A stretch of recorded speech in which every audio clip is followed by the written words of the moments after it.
ओडिशा बजार में सुना और रूपा दर को नहीं आसला बड़ परिवर्तन तेबे केते कोन रही ग्राम पिछा बा भरी पिछा परिवर्तन आसतु जाना संपूर्ण अपडेट से वीडियो तेणु दर्शक बंधु वीडियो को देखने पूर्व वीडियो को निश्चित लाइक कमेंट शेयर करूँ और चैनल को सब्सक्राइब करूँ।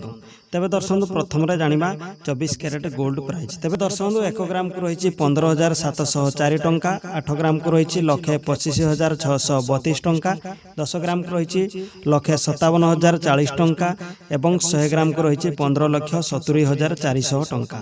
2 नंबर आसला 22 कैरेट गोल्ड प्राइस तेबे 1 ग्राम को रही 14,395 टंका, 8 ग्राम को रही 1,15,160 टंका, 10 ग्राम को रही 1,43,950 टंका, 100 ग्राम को रही 14,39,500 टंका।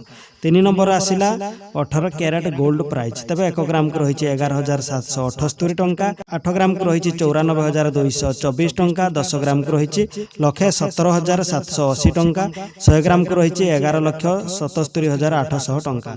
तेबे दर्शक ये थिला 24 कैरेट 22 कैरेट एवं 18 कैरेट गोल्ड प्राइस रेट आज ओडिशा बजार रे बा भुवनेश्वर बा कटक रे।